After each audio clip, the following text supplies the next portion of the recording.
meu nome é Nicole, eu sou diretora de inovação da coordenação do Impacta Jovem e hoje a gente vai falar um pouco sobre rede social e leitura. A gente tem as convidadas Júlia Oi, gente, tudo bom? e a Vitória Oi, pessoal! e a Duda também, Oi, gente. que são criadoras de conteúdo sobre literatura na internet. E nesse podcast, algumas temáticas que a gente vai abordar vai ser a comunidade do Bookgram, que está sendo muito usado por pessoas que criam conteúdo sobre livros, e as mudanças depois da pandemia dentro desse meio, do crescimento desse nicho e a influência dele para a divulgação de livros e autores. Então vamos falar um pouquinho sobre a comunidade do Bookstagram e como vocês foram inseridas nesse universo. Como é que surgiu a ideia de criar um Instagram para falar sobre livro? Bom, eu comecei a pensar nisso depois que eu comecei a estudar mais escrita com uma pessoa que tinha um Instagram, que no caso foi a Natália Ávila, do Fada de Saturno. Eu encontrei o Instagram dela quando eu estava procurando por cursos mesmo de escrita criativa. E depois que a gente começou a fazer aula, fiz várias amizades já que estavam nesse meio. E a gente começou a ver que se a gente queria realmente se inserir nesse mercado como escritoras, a gente precisava criar um público. E nisso eu queria falar de livro, eu também queria falar de escrita, e eu falei, vou criar um Bookstagram. E foi assim que nasceu o Universo da Ju.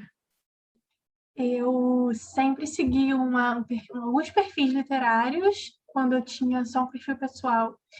E eu gostava muito, simples assim, eu gostava, eu achei muito legal as pessoas terem um perfil justamente para compartilhar livros.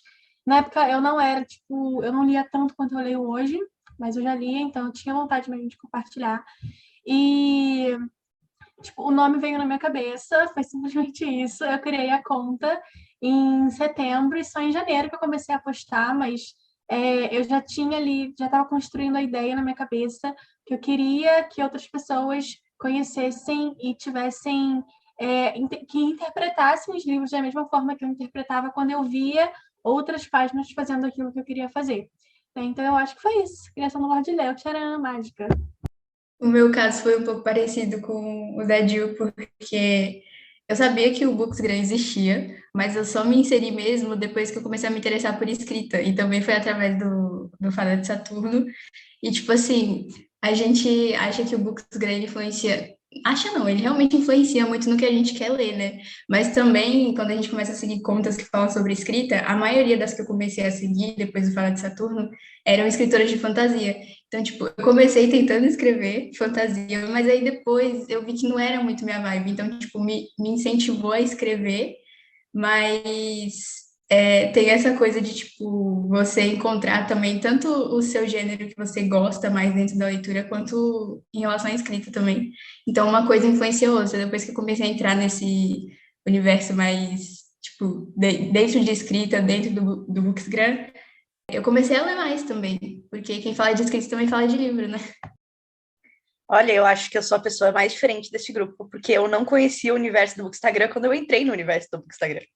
Então, eu conhecia, por exemplo, muita gente que falava sobre livros no YouTube, né? O pessoal do Booktube. E aí eu acompanhava muito a Bel, que fala sobre suspense. Eu adoro suspense, era o gênero que eu gostava muito mais de ler.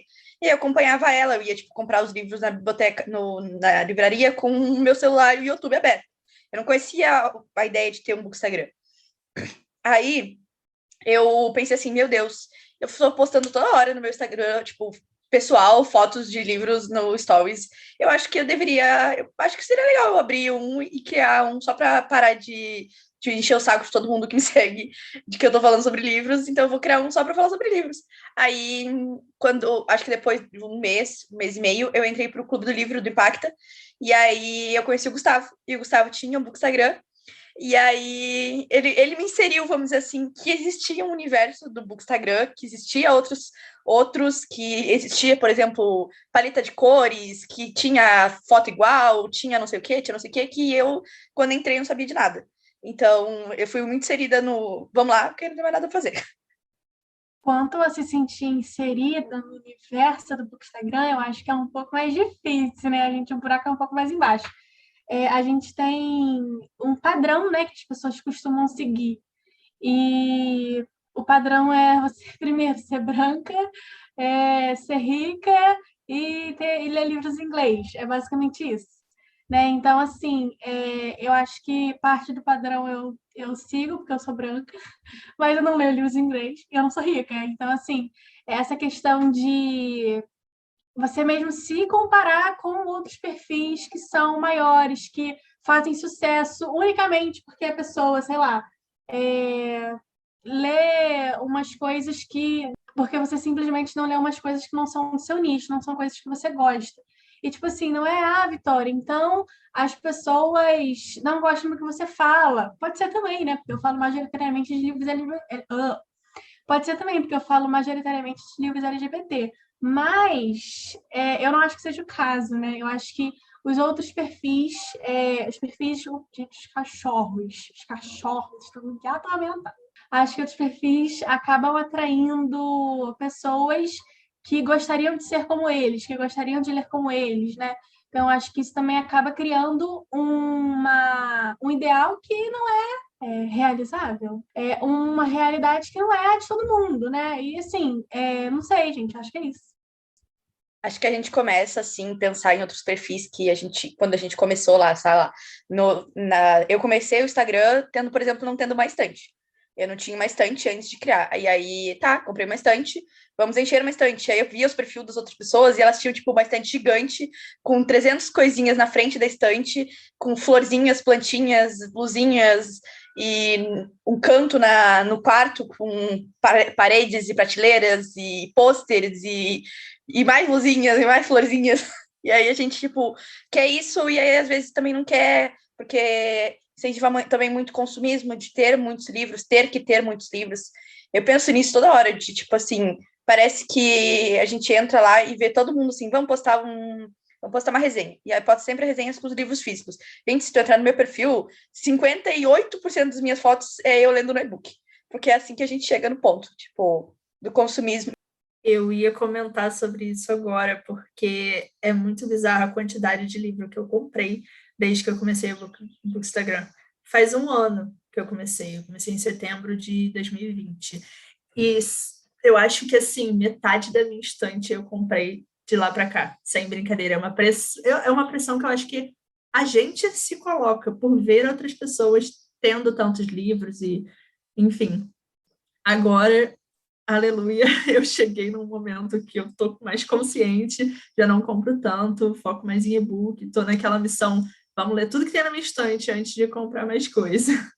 Mas é real, assim, esse consumismo desenfreado que o Bookstagram às vezes gera também. Então, tem um lado muito bom, que você compartilha ali com as pessoas, você conhece coisas novas, e tem esse lado que talvez não seja tão legal assim. Gente, até hoje eu não tenho uma estante, eu vou empilhando os meus livros, tipo, em cima da mesinha, em cima das caixas, em cima de onde der, entendeu? Eu tô empilhando. Mas eu acho esse um tema legal, porque tudo na internet envolve consumismo, né? E não seria diferente com o universo do book Instagram, porque a gente gera uma cultura e gera o aesthetic também, né? Então, tipo, tudo isso influencia, não é só, a gente não tá falando só de livro, mas de uma indústria inteira. E eu acho que onde tem, sempre tem um contraponto, né? Então, onde você tem essa influência do consumismo para comprar livro importado, para comprar livro capa dura, versão especial e tudo mais, aí começa a surgir outros perfis que vão numa contramão, tipo os perfis que indicam mais literatura nacional, por exemplo, que está muito em alta agora, e perfis que influenciam a gente a comprar mais e-book do que livros físicos, então vai criando um equilíbrio, eu acho isso muito legal. Nunca fica só numa coisa, né? Tem uma pessoa que eu conheço, essa pessoa é uma pessoa muito amiga de uma amiga minha. E aí, a gente estava num grupo uma vez, junto, e essa pessoa teve a pachorra, teve a coragem de falar que era melhor é um menino, ele indicar livros e fazer as pessoas comprarem, porque isso movimentava o mercado literário, do que fazer as pessoas necessariamente lerem. Eu fiquei tipo, meu filho, o que você está fazendo? Pelo amor de Deus, cala a boca. A única coisa que ele estava fazendo naquele momento era incentivando o consumismo e ponto. sabe? Sem nenhum fundamento por trás. E aí a gente entrou numa discussão, numa briguinha, né? Um debatezinho ali saudável, muito saudável. E, assim, até hoje eu fico. Deve fazer tipo um ano mais ou menos, ou quase isso. E até hoje eu fico embasbacada, fico assim, é inacreditável que uma pessoa prefira não, ela incentive outras pessoas a simplesmente comprarem livros por comprar, sabe? Ah, ela tá comprando livro, então isso é bom. Não, gente, ela tá comprando livro, se ela não lê, então não adianta de nada. Eu tenho bastante. A minha situação é a mesma da de vocês. Eu também não tinha uma estante própria para livros, né? A gente tinha feito um improviso aqui em casa. E aí, meu tio reformou o quarto, colocou uma estante, não sei o quê. Gente, se vocês verem a foto de um ano atrás e a foto de hoje, um ano atrás, quando a estante foi montada, né? E hoje, não cabe mais livro. Por quê? Por causa do Bookstagram, por causa das influências que a gente tem, tipo, não só do Bookstagram, mas literárias no geral, sabe? Grupos de WhatsApp, Twitter, às vezes você vê uma coisa e tal. Financiamento coletivo, que eu não posso ver o financiamento coletivo, gente, que pronto, toma meu dinheiro. Então, tipo, é uma influência muito grande, assim, e você dizer que você simplesmente influencia por influenciar, você não está ajudando em nada. Influenciar a comprar, né, no caso, você não está ajudando em nada. Você está só criando uma cultura de comprar, comprar, comprar e não consumir de verdade. Eu também. A minha estante, quando eu entrei no Instagram em junho do ano passado. A minha estante é pequena, é relativamente pequena, e ela estava na metade quando eu comprei, eu comprei. Hoje eu tenho uma estante lotada e mais 2 prateleiras na parede, porque não tem espaço. Eu brinquei tanto sobre isso, que o Gustavo acabou de me mandar um livro não faz tipo um mês, e aí o cartãozinho dele dizia assim: eu sei que tu não quer mais comprar livros, mas tu vai ter que me aguentar. Bem assim, porque eu realmente não quero mais comprar livro. Eu tô trocando muito livro que eu compro e eu apoio muito isso. Eu brinco que tem um sebo aqui em Pelotas que eu vou para trocar livro, que eu já tô virando parceiro deles, né? Que eu tô indo lá toda semana, eu publico sempre que eu tô indo lá, porque é assim que a gente vai funcionar. Os meus amigos já estão indo lá trocar. E eu vi até esses dias a Pan, que é a Pan Gonçalves, falando sobre como ela acabou de pegar e fez uma limpeza na estante dela para doação para escolas, né? Então, tipo, tu pensar em pegar livros que, tipo assim, tu não planeja nunca mais ler, ou sei lá, tipo assim, tu só comprou por impulso, porque eu realmente já fiz isso. Eu já comprei livro que custava R$ 10 só porque ele custava R$ 10.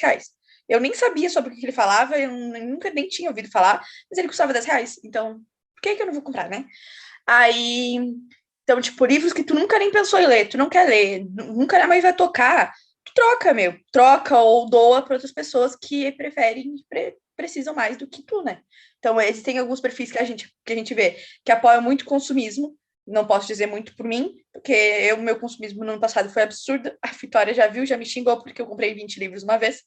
Então, a gente foi um box. Tinha 13 livros no box, tá? Então, esse tipo de coisa, entendeu? Tem que ver o que tu apoia. E também, tipo, tu acaba seguindo pessoas que tu gosta de livros, que falam sobre livros que tu gosta de ler. Então, tu vai seguir alguém que fala sobre fantasia se tu não gosta de fantasia.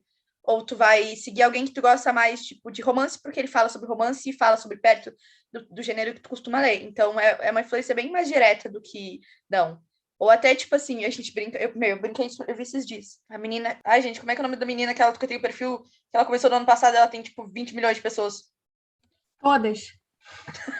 Todas. Ai, tanta gente. ela é de Santa Catarina, mas não me lembro o nome dela. Ela fez aniversário faz 2 dias. A Bibi. A Bibi do Brilhante. Gente, ela ganhou, sei lá, 40 livros no aniversário dela. E aí a gente fica, tipo, ai, bem, eu queria, né? Tu pode dizer não apoiar, mas, tipo, queria. Seria legal, né? Ganhar assim sem precisar comprar. Eu acho que também tem muita questão de que, tipo assim, se você quer comprar, você tem dinheiro, tudo bem. É o seu dinheiro, é a sua vida, compre. Eu sou uma pessoa que... Eu sou consumista mesmo, gente. Eu gosto de ter o livro, assim, quando eu gosto da história. Mas a gente parar para pensar e refletir até que ponto você realmente precisa daquilo ali, agora. Sabe? Eu acho que tudo é questão de equilíbrio.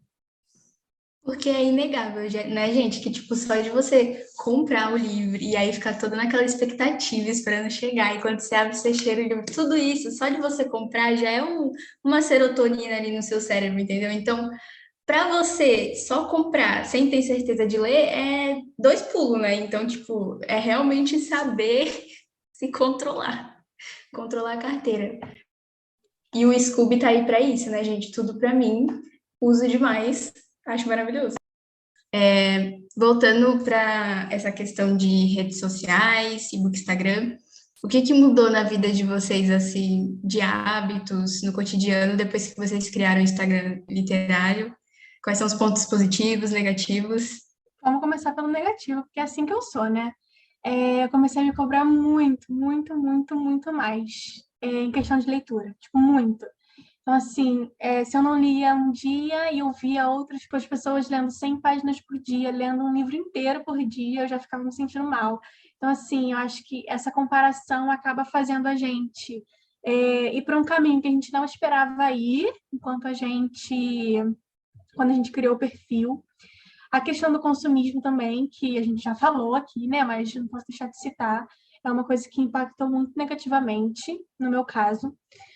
Mas eu acho que conhecer novas pessoas, tipo, eu tenho amigas hoje que eu não criaria, inclusive a Duda, que está aqui com a gente, que eu não conheceria se não fosse o Bookstagram. Eu tenho uma loja hoje com pessoas que eu conheci no Bookstagram, eu não conheço essas pessoas pessoalmente, gente. A gente já tem uma loja junto, voltada justamente para o nicho literário, por causa do Bookstagram. Eu tenho também eu conheci novos livros, eu conheci novos autores, eu tenho hoje amizade com muitos autores que, tipo, eu não conheceria, eu formei uma comunidade, eu faço parte de comunidades muito especiais para mim, que me ajudaram muito a me entender, inclusive, por causa do Bookstagram. Então, acho que, tipo, apesar dos pontos negativos, também tem muitos pontos positivos e que realmente fizeram a diferença na minha vida. Assim, vão fazer quase 2 anos, são quase 2 anos de Lorde Leu, e sim, eu não posso nem mensurar a quantidade de coisas que isso mudou, assim, de benefício mesmo. Cara, então, já que a Vitória começou pelo negativo, eu vou seguir a onda dela aqui e eu senti a mesma coisa que você, Vi, dessa coisa. Não, ponto. Eu senti a mesma coisa que você disso, de quando a gente via outras pessoas lendo muito e a gente não conseguia de se sentir mal, mas ao mesmo tempo é uma coisa que você aprende a lidar com o tempo que foi passando do Bookstagram. Eu fui aprendendo que, cara, tudo bem. E eu não sou a única que tô assim, um monte de gente também não tá lendo nesse momento. Tudo bem separar, assistir um filme, uma série, fazer outra coisa, vai viver a vida lá fora, entendeu? Normal. Mas de resto, assim, gente, só coisa boa, juro. Eu conheci tanta gente incrível. Como escritora, eu formei muitos grupos assim de amigas que a gente está o tempo todo se ajudando, se impulsionando, se motivando. A gente se junta, a gente escreve, a gente tem sprint toda semana, às vezes todos os dias, dependendo da semana. Eu também conheci muita gente de nichos diferentes e comecei a abrir minha cabeça. Inclusive, comecei a ler muitos nacionais, muito mais, porque realmente, como escritor, isso é muito importante, mas eu não lia tantos nacionais antes. E até cheguei a criar o Clube Nacionalize com outros amigos meus. Gente, eu não posso dizer que basicamente eu estar aqui foi por causa do Bookstagram, tá? Só pra chegar a esse ponto aqui, né? De que eu criei o Bookstagram, e aí eu não sei se porque eu tinha criado e eu falava sobre depois de muito tempo, porque eu já era leitora antes de criar um Bookstagram, mas tipo, parece que todo mundo descobriu que eu era leitora depois disso. Então eu recebi aí uma amiga minha me mandou assim, olha, o Impacta tem um clube do livro.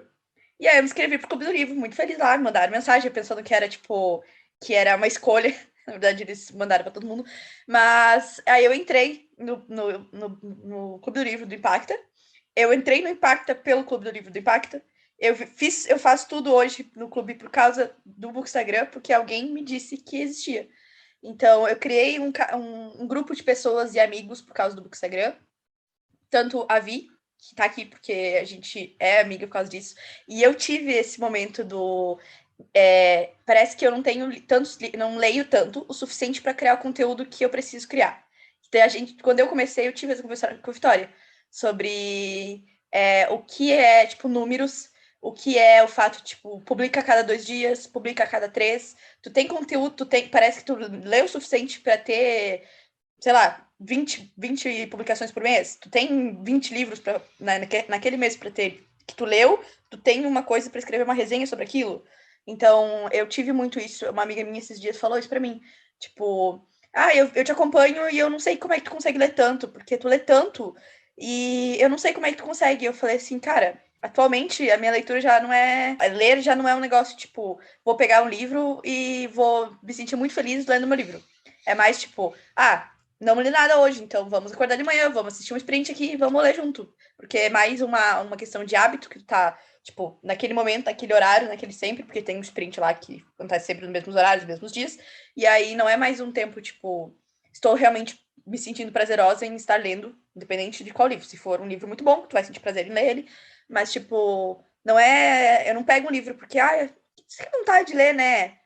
Já não é mais assim pra mim. Parece que é obrigatório. Tipo, eu só preciso ler alguma coisa hoje. E eu sou o terror das leituras coletivas. Todo mundo me odeia em leitura coletiva. Todo mundo já sabe disso. Todo mundo briga comigo porque eu sou o terror da leitura coletiva. Porque eu nunca sigo a leitura coletiva, eu leio tudo antes.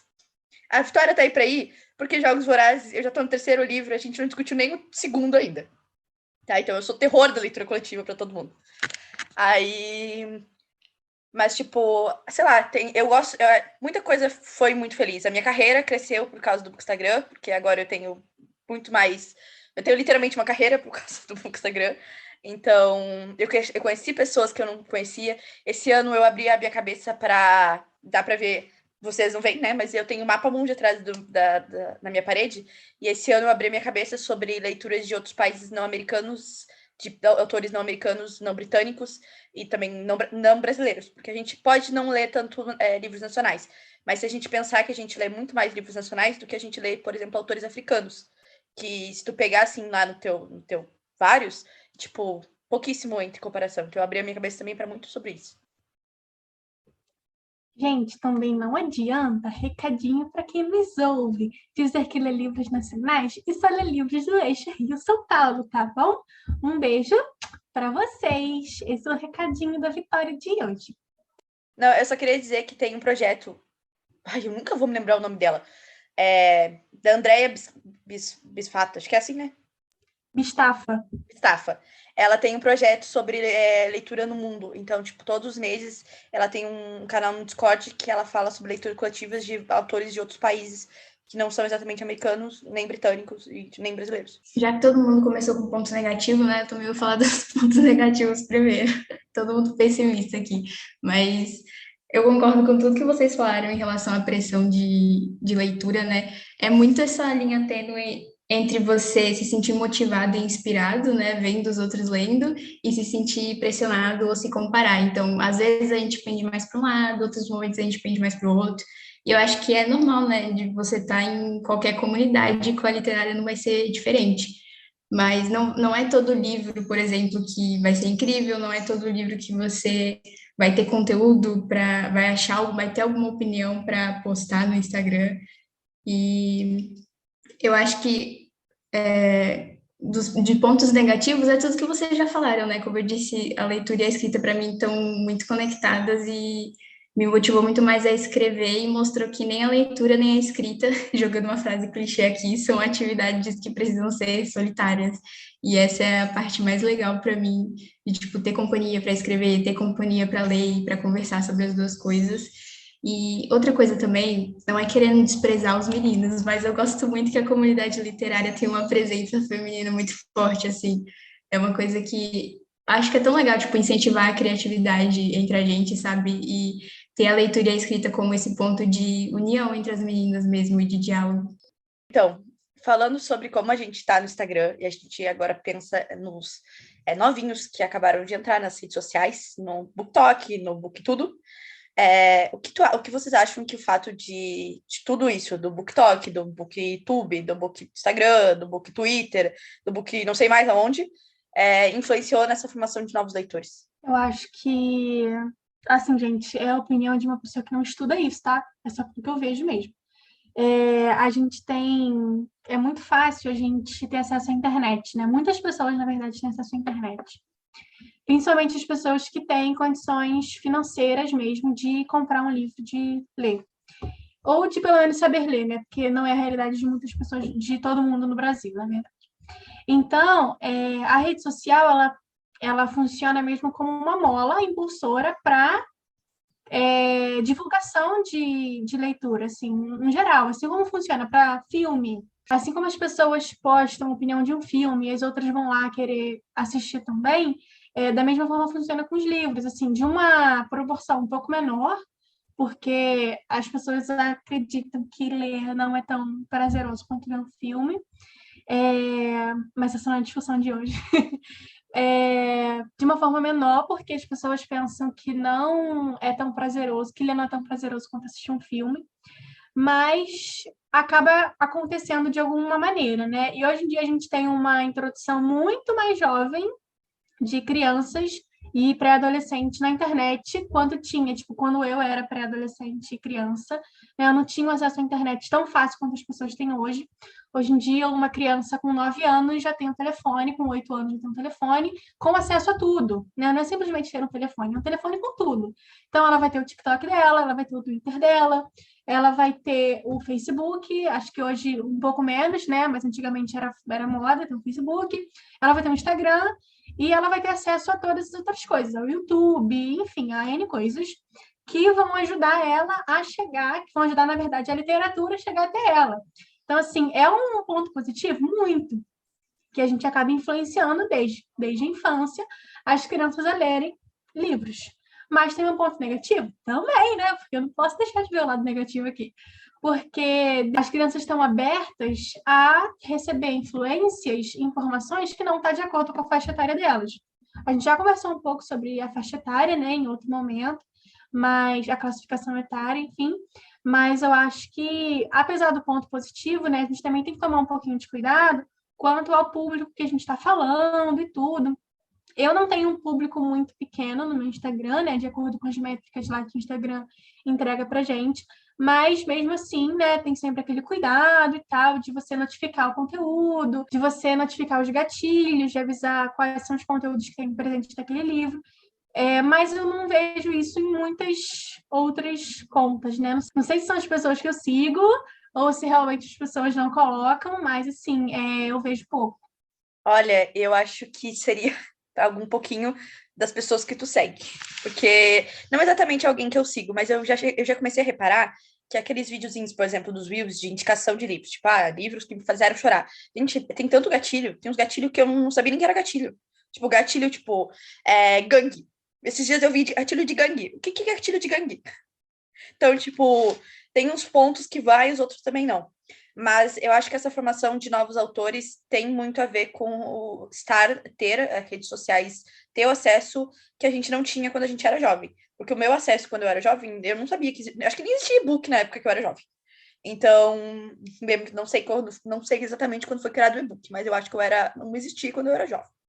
Então, eu, tipo assim, eu lia nos livros que tinham na biblioteca do meu colégio.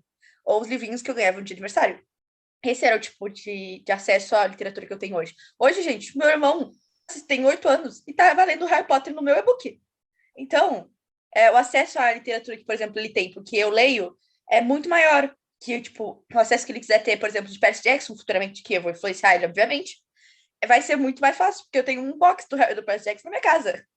Ou, tipo, eu tenho um Kindle que talvez há alguns anos, quando ele já for maiorzinho, já não funcione tão bem e eu preciso adquirir outro. E aí ele ficaria com o meu. Então, esses tipos de influência de formação de novos leitores. Mas também eu concordo com a Vitória que ela falou, que a gente já discutiu no outro podcast sobre a faixa etária, que também a gente já tinha discutido.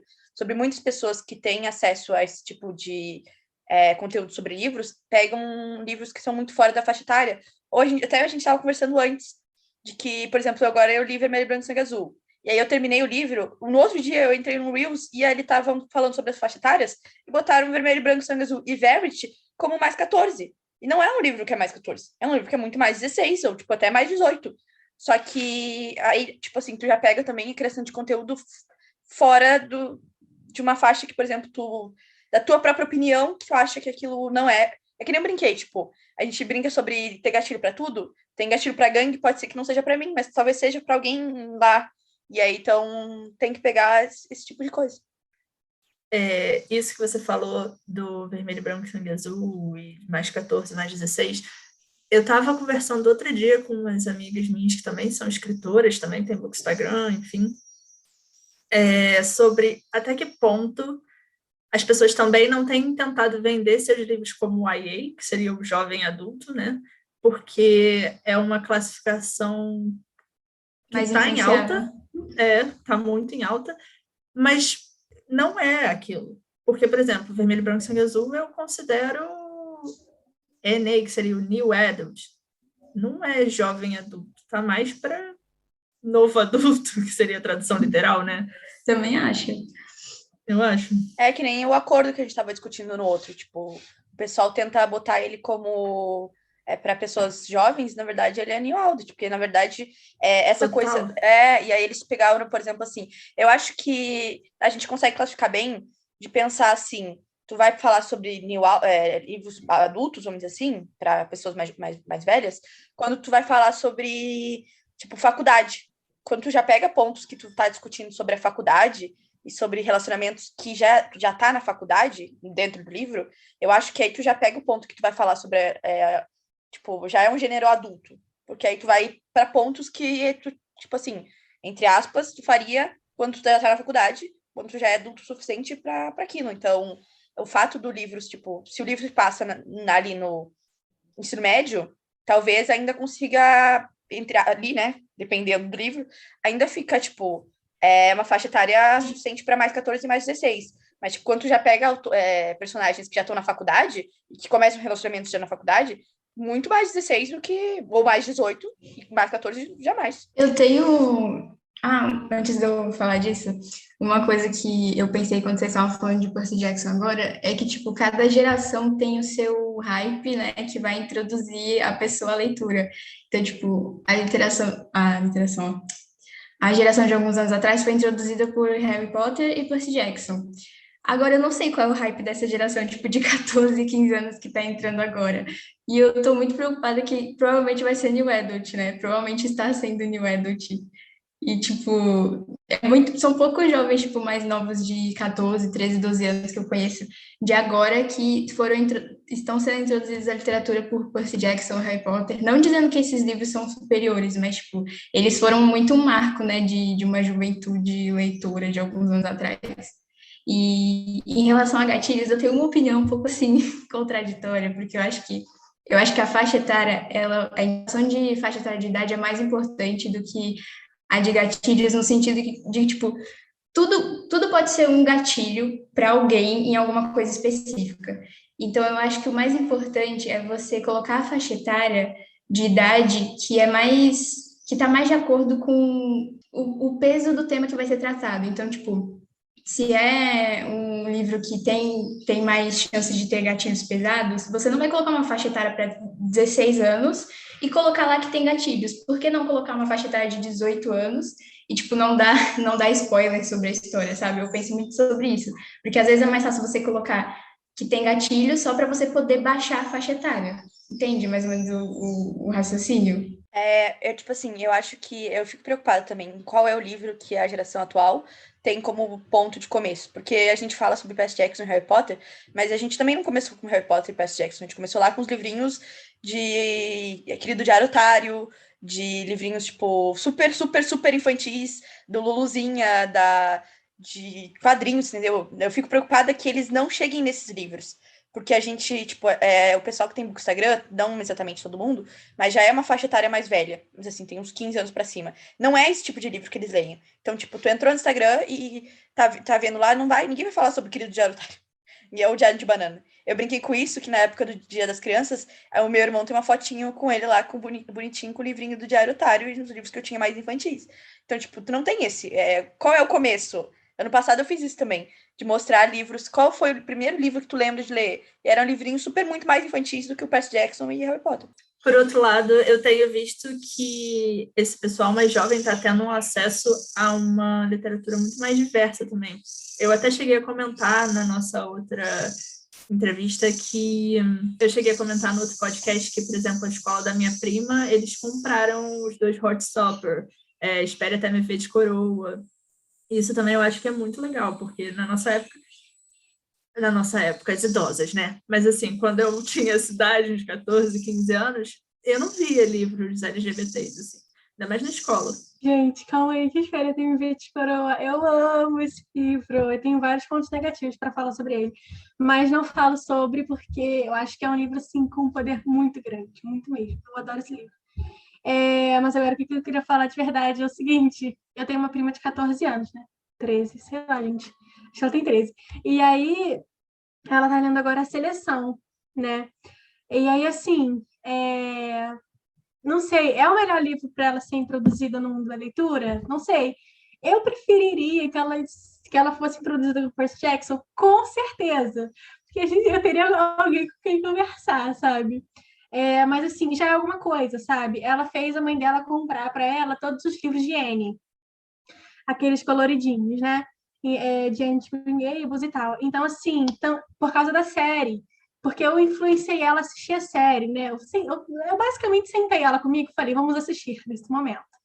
Então, assim, a gente tem que trabalhar também com as pessoas que estão dentro da nossa casa, né? Apesar de ela não morar na minha casa, de ela morar em São Paulo e eu no Rio de Janeiro, a gente tem um pouco desse contato e também desse poder, né? Digamos assim, entre aspas, de influenciar as pessoas que estão com a gente. Quanto a quais são os livros que estão hoje introduzindo os leitores na leitura, não faço ideia, gente.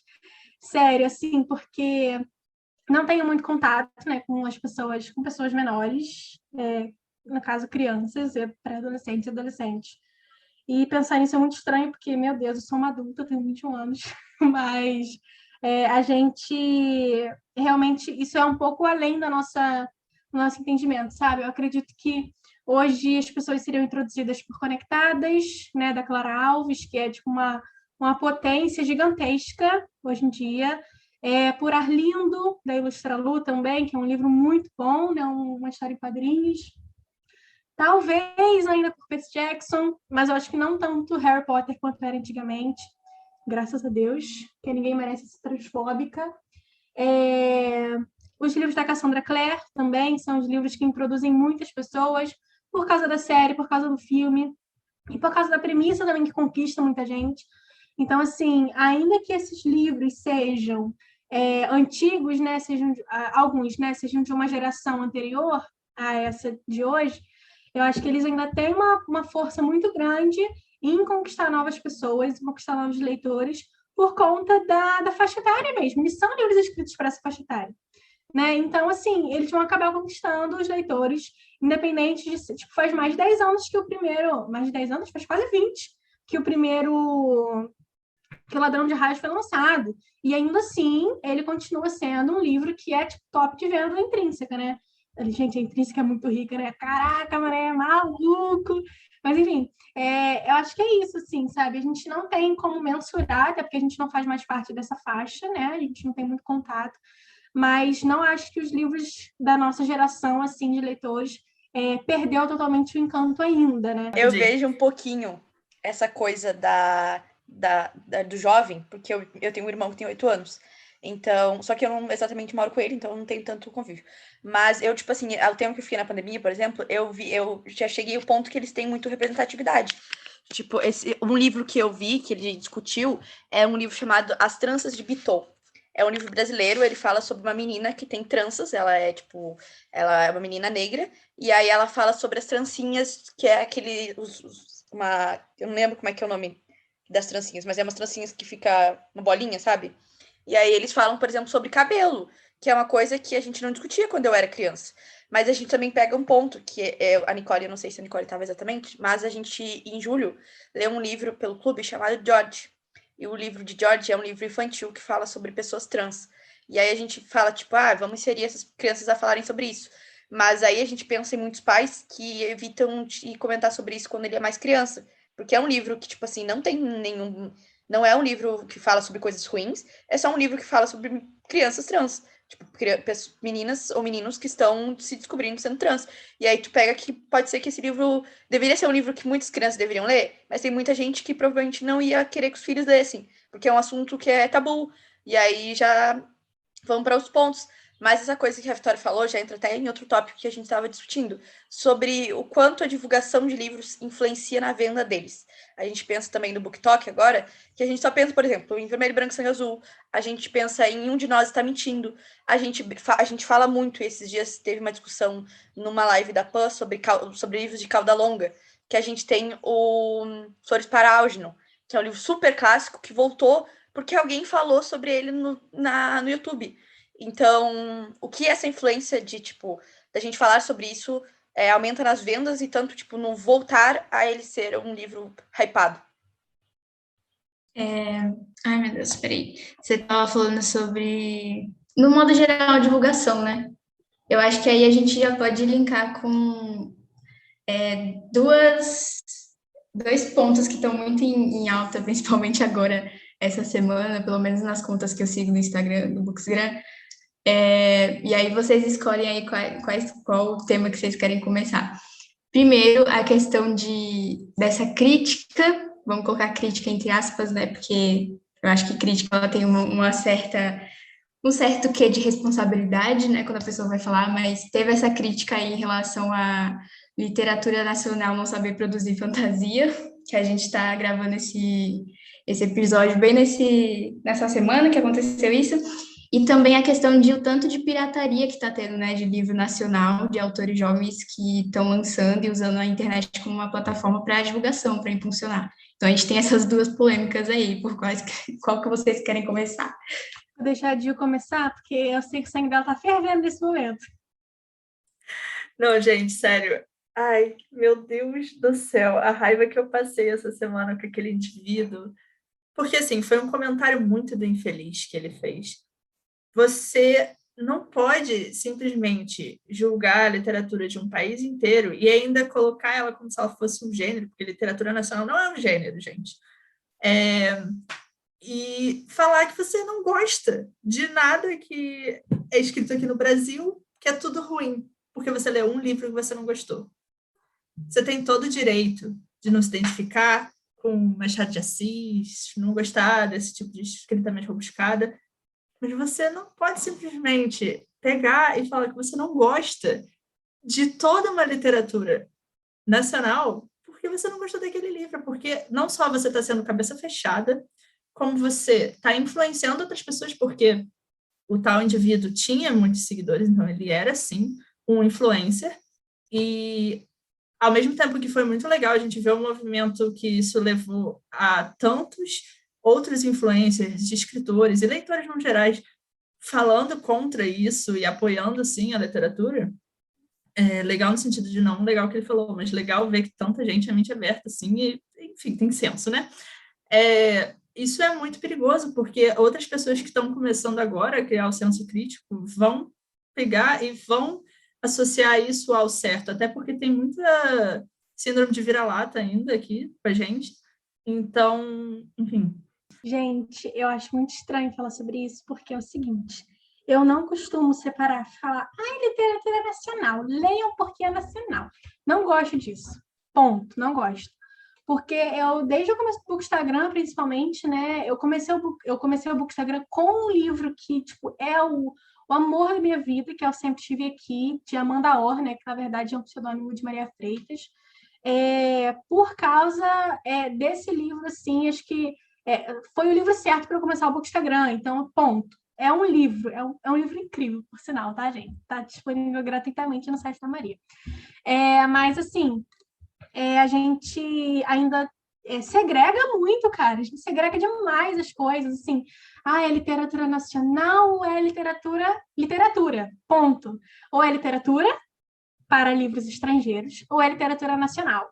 Então, eu não gosto disso, eu não gosto mesmo, assim, eu não costumo... Eu vi uma resenha uma vez de uma pessoa de um livro de uma pessoa que era parceira, e aí a pessoa escreveu assim, acho que era uma menina, falou assim, leiam, gente, é um nacional muito legal, e, tipo, isso era basicamente a resenha dela, né, falar, leiam, é nacional. E, assim, eu não concordo com isso, gente, porque tem tanta coisa, tem tanta nuance, tem tanto tentando tudo, tem muita coisa diferente e boa, e com gêneros totalmente diferentes, com distopias muito boas, com construções narrativas, com muita representatividade, muito bem feita na maioria das vezes, que está no Brasil, e a gente simplesmente não liga para essas coisas. E não é porque não existe, não é porque a gente não conhece, é porque as pessoas não falam sobre isso. Os grandes Instagrams, os grandes YouTubers, os grandes TikTokers, cara, eles não falam sobre isso. E assim, por mais que tal panfletadora de tal livro, que é nacional e é muito bom, blá, blá, blá. Cara, mas o que além desse livro ela fala?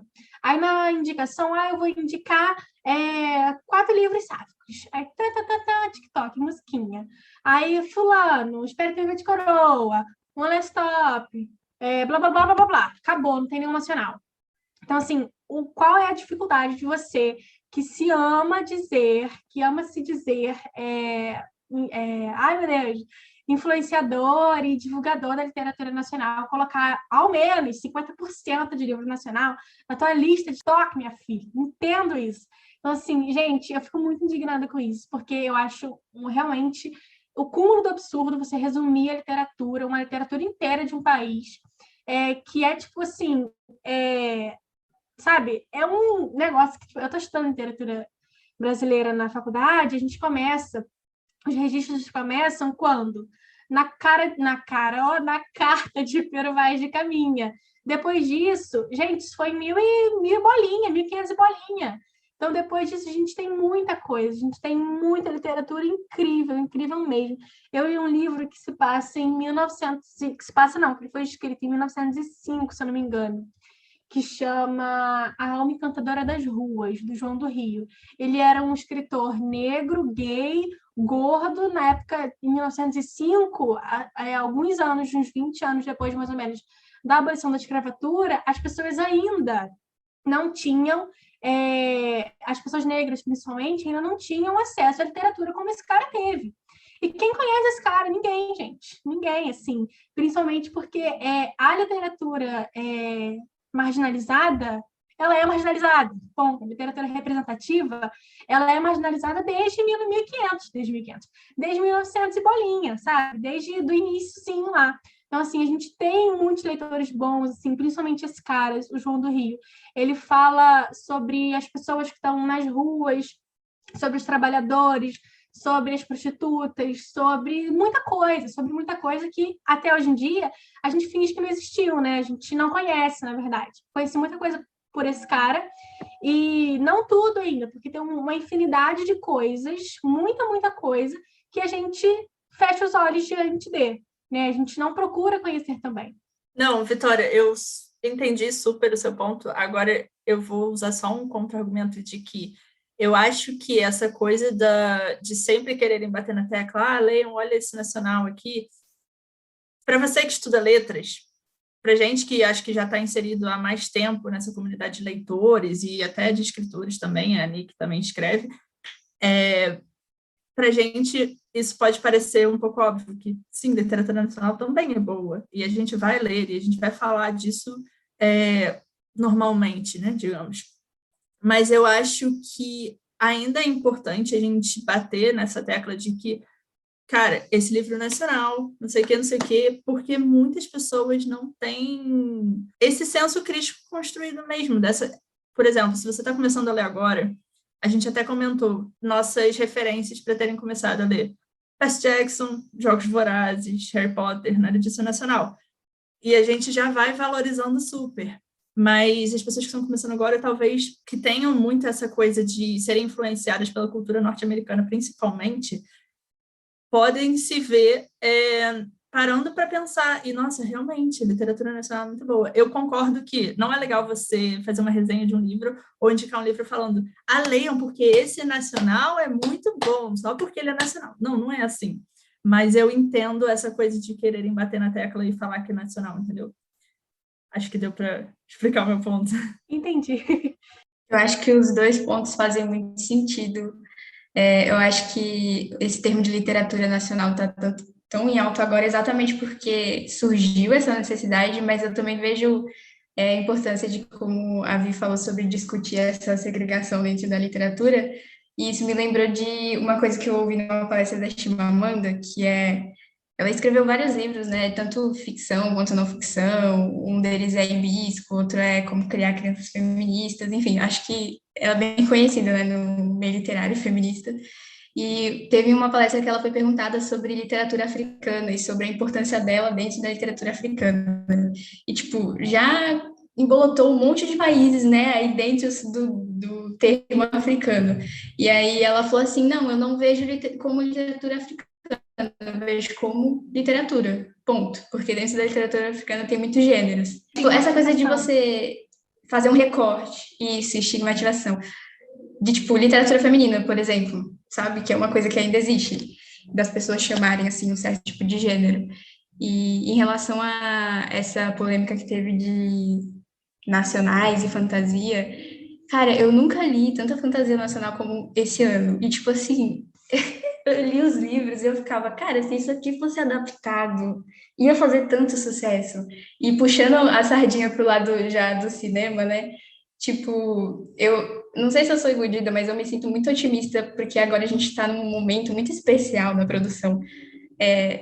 Nessas plataformas de streaming, tipo a Netflix, que estão abrindo o mercado para outras produções nacionais de outros países e, tipo, para terem um lugar ao sol dentro do mercado internacional.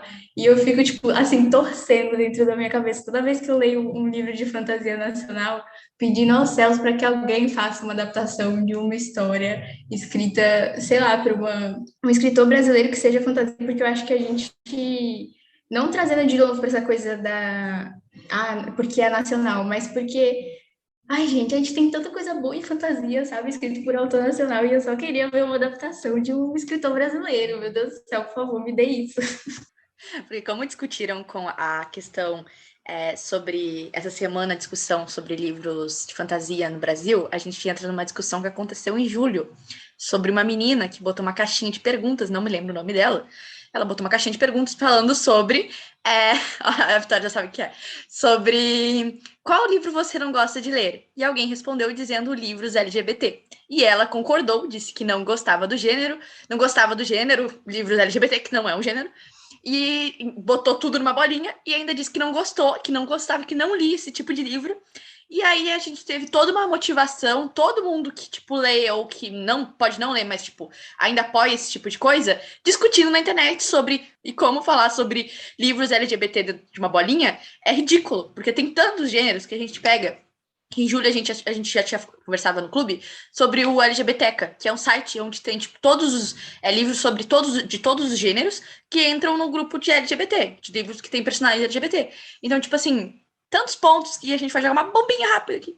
Mas, quando a Nicole falou também dos negócios do romance, eu adoro brigar na internet, eu tinha um grupo de uma maratona que eles começaram a falar assim, o grupo que lesse mais, né, de pessoas, naquela maratona que a gente tinha, ganhava, naquele grupo ia ser sorteado um livro. E aí, no fim, quem ganhou foi o grupo de romance, que eu tava inserida. E aí alguém discutiu no grupo falando assim, porque romance é mais fácil de ler. É, bem assim, gente. É porque acham que o fato de, tipo, de tu ler romance diminui o fato de tu ler romance em comparação a ler suspense, por exemplo. Porque ler suspense é mais difícil, tu tem que entender mais. Ou, tipo, fantasia, tu tem que absorver mais do que, tipo, um romancezinho que tu só lê e, tipo, absorve rapidamente no pensamento deles, né? Então, tipo assim, vamos bombas. Joguei uma bomba aqui rápido. Vamos lá, que a Vitória vai mais uma vez fazer um podcast só dela aqui, falando para vocês 1000 anos. Mas sobre o que a gente tinha falado antes, inclusive sobre o que a Duda falou também, a gente tem aí 2 livros em fase de produção, né, em fase de adaptação, que é o 15 Dias do Vitor Martins e Céu Sem Estrelas, da Iris Figueiredo. É uma vitória muito grande da literatura nacional, principalmente porque esses livros são o YA, né, eles são considerados o YA, eles são para uma faixa etária que normalmente não são adaptados livros, né, então, assim, gente, eu tô muito pelo ansiosa. menos em alguma coisa o jovem tem que vencer nesse país. Exatamente. Então, assim, eu estou muito ansiosa para isso, de verdade. E ambos os livros têm representatividade LGBT, né? O do Vitor como protagonismo e o da Iris também tem algumas personagens secundárias, que são bem legais, inclusive. Então, assim, já é uma vitória, né? É o começo de uma vitória. E sobre o que a Duda tinha falado, sobre essa pessoa abençoada de Deus aí que colocou os livros LGBTs numa caixa, eu falei, minha filha, você não quer citada, então, porque olha, sim, eu me considero uma pessoa que lê muito livro LGBT. Eu gosto, né, assim, ponto.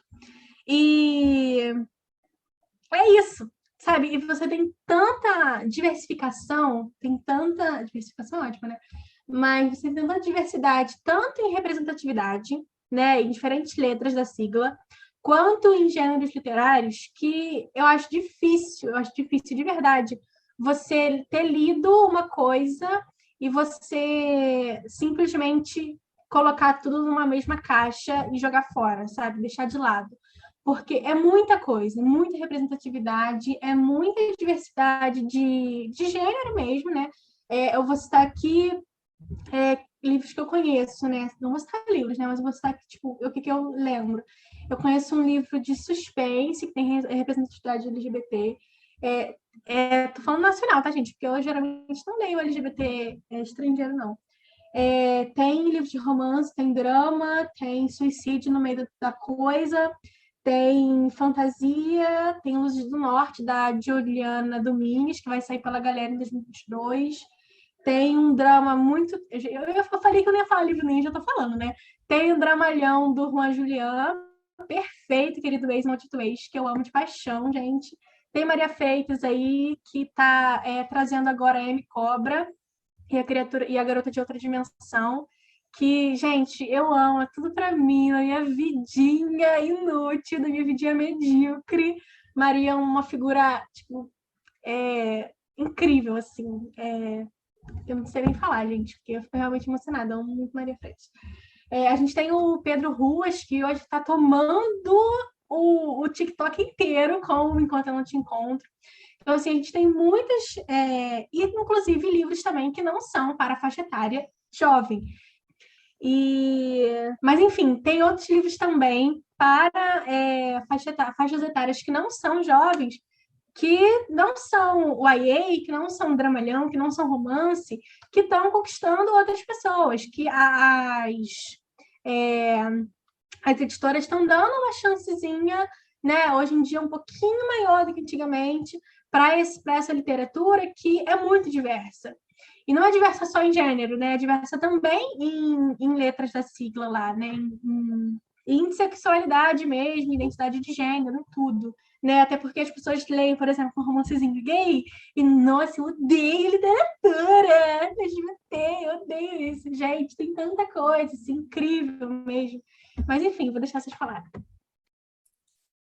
E não só as editoras, né? Eu acho que a publicação independente cresceu absurdamente, assim, e graças a Deus, porque essa coisa dos e-books terem crescido aumentou muito a oportunidade dos escritores. E outra coisa que eu tenho visto crescer muito também, que eu acho muito legal, são contos, né? A gente tem cada vez mais consumido contos. E tem tanto conto LGBT maravilhoso que tá bombando por aí. Já que estamos falando de LGBT, o Paulo Praxedes tem o Poção do Amor maravilhoso. O Murilo Arteses, que está publicando agora o primeiro livro dele, que é Eu Amo Yuri, se eu não me engano. Gente, só tem conto perfeito. E, enfim, era isso que eu queria comentar. Duda, em qual pergunta que a gente tá, que eu já até me... Eu acho que é na questão da pirateagem, né? Isso mas eu acho que a gente também, a gente ainda, tipo, Pirataria. a gente meio que foi para bomba e ignorou o fato da influência de, tipo, que livros hypados são hypados porque a gente fala sobre eles na internet. A gente pulou essa parte quando a gente falou das bombas. Mas só um pontinho. Que eu penso, tipo assim, quando eles falam dessa caixinha, por exemplo, de livros LGBT, eu penso assim, então tu chuta o gay, né? Tu entra o gay na história, tu chuta o gay. Então, por exemplo, assim, tu pegou deixa eu me lembrar, Rainha Vermelha. Aí tu pegou, leu, tipo, 3 livros, descobre que tem um personagem gay no meio do livro, tu vai abandonar o livro porque tem gente gay no livro. Tu chutou o gay ali no meio do livro, agora. Tu pega a Evelyn Hugo, chega lá na metade do livro, descobre que tem gay no livro, tu vai chutar o gay do livro. O que tu faz? Não é assim, né, que funciona. Chuta o gay na rua, chuta o gay. Gente. Não chuta a Evelyn, chuta a idosa é crime. Não chuta a Evelyn, por favor. Ninguém chuta a Evelyn. Olha o spoiler aí, pelo amor de Deus. Então, e, sim, mas agora todo mundo já sabe. Spoilerzão mesmo, né? Porque... Não, eu já sabia disso, mas muita gente não sabe. Tá? Agora todo mundo já sabe. Passamos do hype que todo mundo já sabe. Mas eu penso, tipo assim, muitos... Que nem a gente estava conversando ali. Eu penso, por exemplo, Flores para Algernon. Flores para Algernon, para mim, é um absurdo. O ponto de que, tipo, é um livro extremamente clássico que voltou porque alguém falou sobre ele na internet. Então, tipo, eu penso em... o Ginásio está mentindo. O que é todo mundo falando sobre ele no BookTok. E aí, tipo, todo mundo compra porque todo mundo fala sobre ele no BookTok. Então, o que é, tipo, influenciar um pouquinho, que é fazer um livro que nunca surgiu, que, tipo, já foi vendido há muito tempo, voltar, ou até livros novos serem muito mais hypados. A gente pensa, principalmente agora em falando sobre a Evelyn, a gente pensa na Taylor. Gente, qual hypada ela foi, porque é a Taylor, aí fala sobre a Taylor na internet. E aí tem 3 livros dela super hypados, da Jones está aí sendo produzido. Maravilhoso, ansiosíssima. A gente pensa em tudo, entendeu? De que é o hypezinho rápido, e até que a gente tinha discutido. Vai sair o filme, todo mundo tá lendo. Olha quantas leituras coletivas de Duna tá tendo só porque o filme vai sair daqui a uma semana. Daqui a uma semana, 2, já não sei mais. Gente, tem até a questão de ações comerciais. A maneira como 1984 bombou quando a Amazon fez aquela promoção de dar 2 livros grátis. E um deles era 1984. É bizarro. Eu acho que está acontecendo a mesma coisa com a Biblioteca da Meia-Noite. O povo está comprando livro para revender. É isso. Mas eu acho que isso vai acabar fazendo um hype gigantesco. Se eu não me engano, o livro está até já na lista de mais vendidos da Veja. Justamente por causa dessa ideia de... Cara, é muito genial isso. Você vende 2 livros por um, sabe? Então, assim, você sobe muito rápido na lista e outras pessoas acabam conhecendo. Então, assim, é uma jogada de marketing? Com certeza. Com certeza. Mas dá certo. Tá dando, né?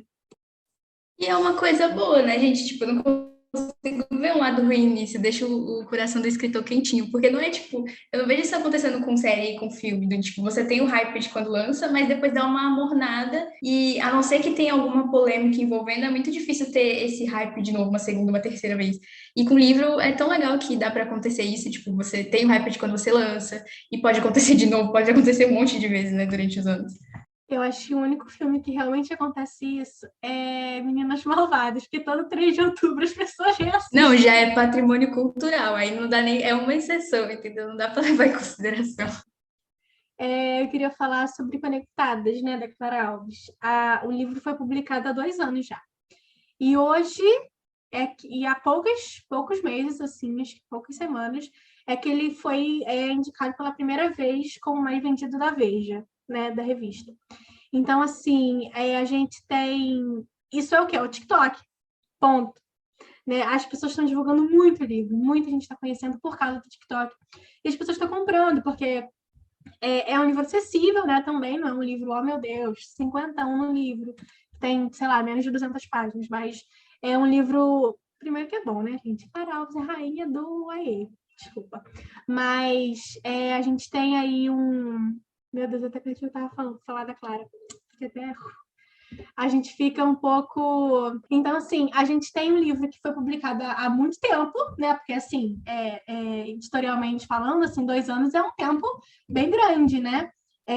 Porque os livros, inclusive, eles pegam hype muito mais fácil no primeiro ano, ali nos primeiros meses e tal. Então, assim, a Clara está conseguindo fazer com que o livro chegue a mais pessoas, com que o livro entre na lista de mais vendidos depois de 2 anos. Isso é uma coisa que pouquíssimas pessoas conseguem, inclusive, né, principalmente, em se tratando de literatura nacional. Né? É muito difícil, mas era só isso. A gente estava falando sobre os mais vendidos da Veja, acabei de entrar para ver, gente, Biblioteca da Meia-Noite tem primeiro. A gente pensa em Evelyn Hugo, mas eu acho que a Taylor, independente do hype, o negócio, por exemplo, da série faz aumentar. O livro da Garota no Lago tá sempre lá, mas é porque ele custa R$10. E esses dias a gente estava discutindo sobre, por exemplo, os livros da Colleen Hoover. O quanto é assim que acaba, sempre volta para os mais vendidos quando um livro da Colleen Hoover acaba de ser publicado. Então, publicam um livro da Colleen e é assim que acaba sempre viram um dos mais vendidos, porque relembram que existe um livro da Colleen que vai.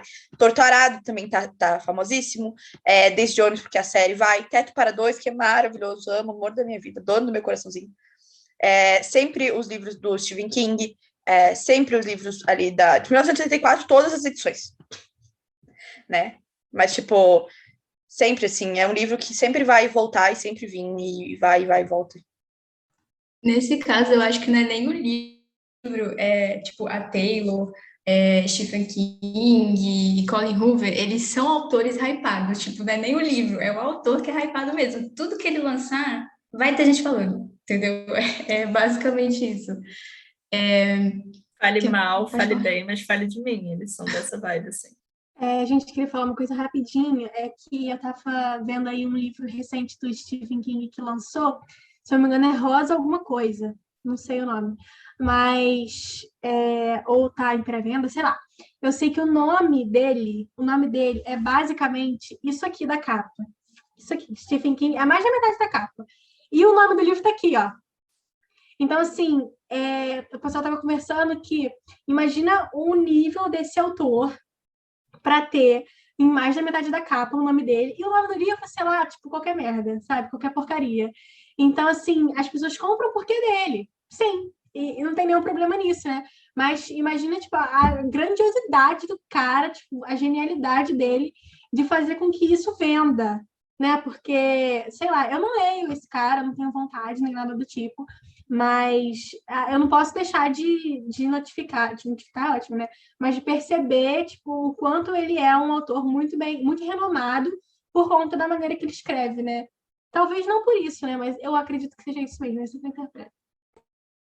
A gente também estava discutindo agora sobre esses livros que a gente vê no BookTok e tal, e influencia, e, tipo, tá vendido até hoje, mas a gente pode pensar também em alguns livros que foram hypados horrores no TikTok, a gente não tá mais nem vendo mais nada.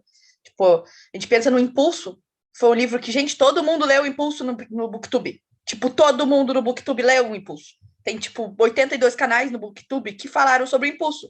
Tu já viu alguém falar sobre o Impulso? Vocês estão botando não, porque o Impulso foi, tipo, um mês, todo mundo leu, nunca mais ninguém leu. Porque acontece, entendeu? Porque não foi no caso do Impulso, não foi nem que foi um hype da internet e das redes sociais. As editoras apostaram muito, tipo, várias editoras em vários países compraram o Impulso apostando que ia ser o próximo, não sei, gente, bota aí um livro de suspense, de thriller, o próximo, sei lá, a Garota Exemplar, entendeu? E não foi, não aconteceu, né? Acho que aconteceu, mas não durou tanto quanto eles acharam que ia. Tem muitos livros que, tipo, eu não sei se talvez aconteça, por exemplo, isso agora com Gente Ansiosa, que tipo, todo mundo tá lendo Gente Ansiosa, não li ainda, mas, tipo, olha, Júlia já leu. Tipo, pode ser que é um livro que todo mundo tá lendo agora, mas talvez não aconteça de ele se manter por tanto tempo. Como a gente vê agora, por exemplo, é uma discussão que tava tendo sobre esse livro Gente, me ajuda com o nome, da Audre Lorde. A Vida Invisível da Audre Lorde. de Ed La Rue. É isso aí. Amor é um da livro que, por exemplo, todo mundo na internet está lendo esse livro. Mas talvez daqui a tipo um ano ninguém nem mais ouviu falar dele. Talvez isso aconteça e tem muita gente que fala sobre isso, tipo, que é um livro que é hypado agora. Mas talvez ele não é a coisa do cauda longa, que eu descobri esses dias. Que é o livro que, tipo, ele se mantém independente se tu fala dele ou não. Sempre vai existir. É tipo Harry Potter. Gente, Harry Potter é um livro super de cauda longa, porque ele foi publicado 82 anos atrás e tem gente que lê e discute nele até hoje, entendeu? Esse é o tipo. Que nem Flores para Auge. Flores para Auge não foi hoje porque há 2 anos as pessoas continuam lendo ele, as pessoas ainda falam sobre ele, porque alguém acabou de falar, e aí, tipo, faz 2 anos que ela falou sobre Flores para Auge, e até hoje tem gente que ainda fala sobre Flores para Auge. Então, tem muito tipo desse... influencia, mas até quando? Tipo, Teto para Dois é um repado super no passado. Ainda é um repado exatamente, mas não é um livro que tu ouve tanto assim falar. Todo mundo leu quando, tipo, todo mundo leu. E aí agora, tipo, todo mundo já leu. Passou. Acho que isso acontece também com Amor e Gelato e as continuações, né? Acho que tentam até manter, assim, um pouco, mas não cola não gruda mais. Você quer falar, Gil, por que você tá balançando a cabeça aí? Eu não sei, eu quero Fala, perguntar se Jade vocês têm Laru. mais exemplos desses tipos, desse livro que vocês lembram, que, tipo, viram uma vez, nunca mais. Não, é porque Ed La Rue é, tipo, um dos meus livros preferidos da vida, assim, é, tipo, um ícone para mim, maravilhoso. Mas aí é uma opinião completamente parcial de que eu acho que é um livro que vou continuar falando, mas ao mesmo tempo não é para qualquer um, no sentido de é um livro lento. Depois que chegou aqui no Brasil, traduzido, eu vi que muita gente não estava se identificando tanto com ele, sabe? Igual bombou muito lá fora, mais eu acho até do que aqui. Mas, enfim, na minha opinião, é um livro que vai ficar, entendeu, para gerações, aquela coisa. Talvez seja uma coisa também de, às vezes, os jovens de determinado país, eles estão em outro momento da literatura, sabe? Tipo, estão em outro hype. Talvez daqui a alguns anos, pode ser que volte, e aí a gente esteja em outro momento da literatura. E, gente, eu quero, já vamos pular para alguns outros temas aqui, porque a gente ficou muito nessas de nacional e tal. Quer dizer, continua sendo nacional, mas eu queria falar muito da questão de piratear livros nacionais, porque todo dia a gente tem uma autora chorando no meu Instagram, sabe? E o povo desse país adora chutar autor nacional, né? E nesse submundo aí do Twitter tem muitos grupos organizados de piratagem, como é que é? Pirataria. Pirataria, gente. A indústria da pirataria, vamos lá. E não sei, quem tem experiência de escrita ou de comprar livro, né, de autor nacional, já deve ter visto muito, né, pelo Instagram. Eu tenho muitas amigas que os livros foram pirateados e a opinião simples é que isso é muita sacanagem. Principalmente, não apenas, tá? Mas principalmente com o autor independente que tira absolutamente tudo do próprio bolso para poder ter a oportunidade de se publicar, de conhecer, de apresentar a sua história para o mundo. E, enfim, o autor independente precisa receber também, né, gente? Não só aqueles que estão publicados por grandes editoras. Mas eu acho que você tem a oportunidade de conversar com esses autores também, sabe? Eu vi muita gente falando isso, que, cara, se você não tem dinheiro para comprar meu livro agora, me manda uma mensagem. Quem sabe, daqui a um mês, final de semana que vem, a pessoa deixa o livro grátis lá para você pegar no seu Kindle, no seu celular, seja lá onde for. Tem outras opções, você pode ir numa biblioteca. Eu entendo que não é todo mundo que tem dinheiro para ficar comprando o tempo todo, mas eu não acho que justifica a pirataria. Você tem outras opções, sabe?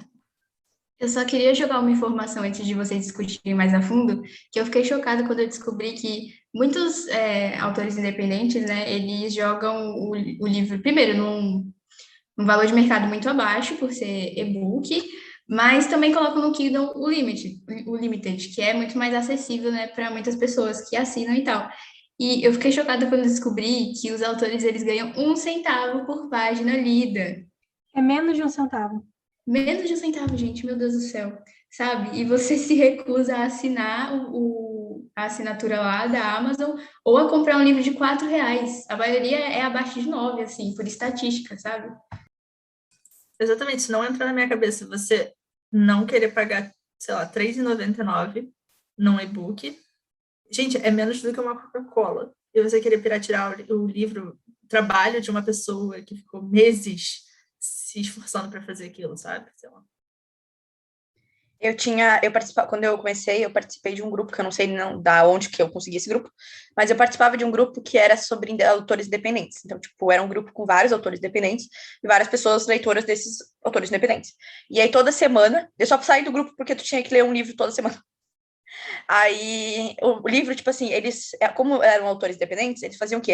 Essa semana é o meu livro. Aí eles falavam com a editora ou no Kindle Limite lá e, tipo, botava de graça, tu lia o livro naquela semana, pegava o livro, lia naquela semana, e aí discutia no fim de semana, de tipo, era muito bom, ou tipo, eu li, tava ótimo. E é isso aí. E aí continuava, tipo, toda semana era um autor independente. Então, tipo, tu tem esse acesso a muito autor de um jeito. E eu também fico pensando nisso. Eu vi esses dias no Twitter uma menina falando sobre como pirataram um livro dela que custa R$5 na Amazon. Gente, eu sou uma pessoa que as pessoas geralmente me odeiam por causa disso. Mas eu não vou falar que eu piratei, não, pelo amor de Deus, não acho isso, não. Mas é porque eu sou totalmente contra qualquer tipo de pirataria. Totalmente. E eu sei que isso vem também da minha criação e da condição financeira que eu tenho, né? Tipo, aqui em casa, minha mãe às vezes chegava com um livro, quando eu queria alguma coisa, assim, me dava de presente de aniversário, Dia das Crianças, alguma coisa do tipo. Então, assim, eu tive um acesso mais facilitado à literatura do que outras pessoas têm, do que muitas pessoas no Brasil têm. Ponto. Eu sei disso. Eu entendo a minha posição de privilégio diante de muitas pessoas. Mas eu não acho que a pirataria é o caminho, sabe, para as coisas. Robin Hood da literatura, né? Vamos tirar dos ricos para dar para os pobres. Aí, tipo, eu participo de um grupo que vira e mexe. Virava e mexia, né? Porque hoje em dia a gente não fala mais tanto lá. Mas as meninas pediam... você tem o book de tal coisa, você tem o EPUB de tal coisa, você tem o MOB de tal coisa. E eu falava assim, gente, pelo amor de Deus, pelo amor de Deus. Ai, Senhor. E aí é o seguinte, a pessoa pega um e-book, um EPUB, seja lá o que for, de algum livro, e aí ela vai comprar outro livro. Minha filha, se você não vai comprar, por que você não compra uma coisa que você quer ler? Entendo isso, mas enfim. Então, assim, eu sou absolutamente contra a pirataria de literatura, principalmente de livros nacionais, mas não só. Né? As pessoas falam assim, quando é de editora, quando é internacional, não tem tanto problema. Tem sim, porque acho que é uma bola de neve, né? E não sei se as pessoas pensam muito nisso na hora de piratear. Ou pensam e simplesmente não ligam, né? Que é tipo assim, quanto menos o livro for comprado, menos dinheiro a editora vai ter para investir em outros livros. Ponto. Acabou, é isso. Então, assim, você pensa na quantidade de livros pirateados. Vamos supor aqui, 1.000 livros de Rick, Riordan pirateados. 1.000 ladrão de raios. Eu sei que foi muito mais, né, gente? Mas, assim, é um número simbólico. Tem 1.000 livros de ladrão de raios pirateados, o livro custa R$21, isso dá R$21 mil. Meu Deus, fiz a conta muito rápido. Isso dá R$21 mil fora do arquivo da Intrínseca naquele mês. Por alto. A gente sabe que o número é muito maior. Então, assim, é claro que a editora ela não ganha o valor, a porcentagem inteira do livro, principalmente quando ela está em plataformas tipo Amazon, Submarino e tal, porque tem a porcentagem nessas plataformas, mas já é uma coisa menos, né? E se esse dinheiro faltar para alguma outra coisa, sabe? Um autor internacional que todo mundo quer muito publicar, não sei o quê, leilão. Pô, faltou R$21 mil para o leilão. E, sabe, faltou isso. Então, assim, eu não sei, eu acho que principalmente em se tratando de nacionais, mas não apenas, as pessoas não têm essa ideia de que essa pessoa precisa desse dinheiro para comer, para pagar o aluguel, para pagar o seu psicólogo, a terapia, enfim. Mas, enfim, gente, eu não sei. Eu fico muito indignada com isso, de verdade mesmo. Só para finalizar, acho que a gente podia falar sobre os projetos que vocês têm do Nacionalize e do Desencalhando. Então, tá aberto aí. E outros projetos também, se vocês tiverem criado algum recentemente, ou enfim, se tiver mais de um. O único projeto que eu tô levando agora é minha vida, né? E mesmo assim tá aos trancos e barrancos, mas tudo bem. Gente, corta essa parte, pelo amor de Deus. Vamos lá, gente. Eu vou começar a falar então do Desencalhando, né? Ele foi criado em 2020. Vou falar de novo. Vamos lá, gente. Então, eu vou falar do Desencalhando. Ele foi criado em 2020. A pretensão, né, o intuito do projeto era a gente desencalhar livros. Tcharam! A gente passou 6 meses no grupo junto e tal, com os prints toda semana, justamente para a gente conseguir desencalhar o maior número de livros que a gente conseguisse. E não desencalhar só livros que você já tinha começado e não tinha terminado, mas livros não lidos no geral. Então, assim, foi um projeto muito legal. A gente teve muitas participações, muitas mesmo. Eu fico até meio chocada quando eu olho assim e falo, meu Deus, teve muita gente. Eu vou só pegar o número aqui certinho para mostrar para vocês, para falar. Mas a gente teve uma participação muito grande de pessoas que querem se livrar de livros que não estão lidos, que não foram lidos. Eu fiz a conta aqui outro dia e a gente teve mais de 115 inscritos. Então, assim, é um número muito grande, principalmente porque eu acho que isso acaba sendo uma maneira de se livrar um pouquinho, de limpar a nossa consciência quanto ao capitalismo que a gente é inserido dentro do Instagram, né? Tipo, a Duda, por exemplo, quando ela participava do projeto, ela comprou 20 livros, né? Mas ela lia muito livro também. Então, assim, tentava passar um pano, mas, tipo assim, gritava com ela, né? Mas, enfim, a gente tem aí esse projeto. A gente fez também uma edição especial esse ano, 2021. Até então, a gente não tem pretensão de fazer outra edição, e nesse momento as pessoas choram, mas é um projeto que demanda muito trabalho, muito mesmo, assim, não parece, mas demanda muito trabalho. E eu acho que é isso, assim, o nosso maior objetivo sempre foi incentivar a leitura de livros que você normalmente, livros na sua estante já que você normalmente não leria, né? E que bom que foi um sucesso, né? Que as pessoas gostam, tem um carinho gigantesco pelo Desencalhando até hoje, porque realmente tem muito trabalho, gente. Então, ter o nosso trabalho reconhecido é muito bom. Primeiramente, eu amei esse projeto, tá? Onde eu me inscrevo para participar, preciso disso. E, bom, o projeto que eu vou falar para vocês um pouco é o nosso Clube Nacionalize, que eu idealizei ele com outras 5 pessoas. E nosso intuito é dar palco para autores nacionais, principalmente independentes, não apenas, mas principalmente. E todo mês a gente lê um livro, um romance, no caso, e um romance e livro, tá, gente? Todo mês a gente lê um romance, a gente varia os gêneros também, e 2 contos. E essas histórias, elas podem ser tanto pelo Kindle, e-book, celular, enfim, quanto publicado em outras plataformas, tipo Wattpad, por aí. Nós somos mais de 120 participantes do grupo, e todo final de mês a gente faz uma reunião, uma live com esses autores também, para a gente poder debater as histórias e conversar com eles como é que foi esse processo de publicação, processo criativo, e é sempre muito divertido, assim, é uma baita de uma oportunidade. E é muito legal para a gente também, porque das 6 pessoas que encabeçam esse projeto, 4 são escritores também, eu inclusa. Então, é muito legal assim, a gente conhecer outros autores e conhecer tantas histórias incríveis. Assim. É muito, muito, muito bom. Eu também tenho projeto nada. Também tem o Clube Leitura Colorida, que é uma parceria entre o Lorde Leu e o Cadê LGBT, que é um perfil do Twitter e do Instagram, né, de divulgação mesmo de literatura LGBTQIA+.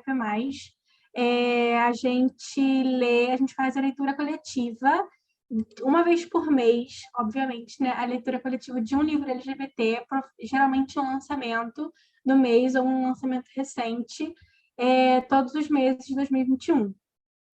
Então, assim, a gente leu livros como Espera Ter de Coroa, que eu amo, Laura Jean Vive Terminando Comigo, deixa eu ver o que mais que eu não li, foi É Assim que se Perde a Guerra no Tempo também. Então, assim, a gente tentou trazer aí alguns lançamentos bem legais e um pouco diversos, né?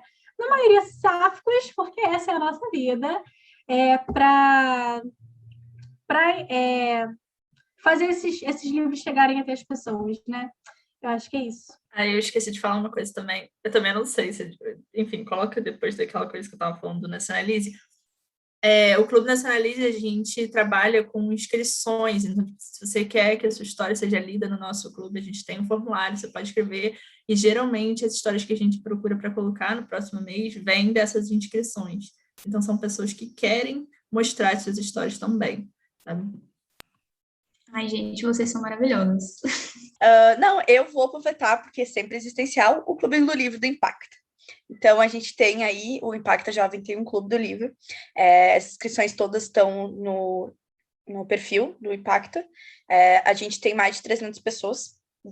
Essa faz mais de um ano que o clube existe. A gente leu de tudo, absolutamente de tudo. A gente entrou numa ditadura de que eu só escolhi os livros. Mas a gente lê de tudo. Todos os meses a gente tem um gênero que a gente pré-determina antes.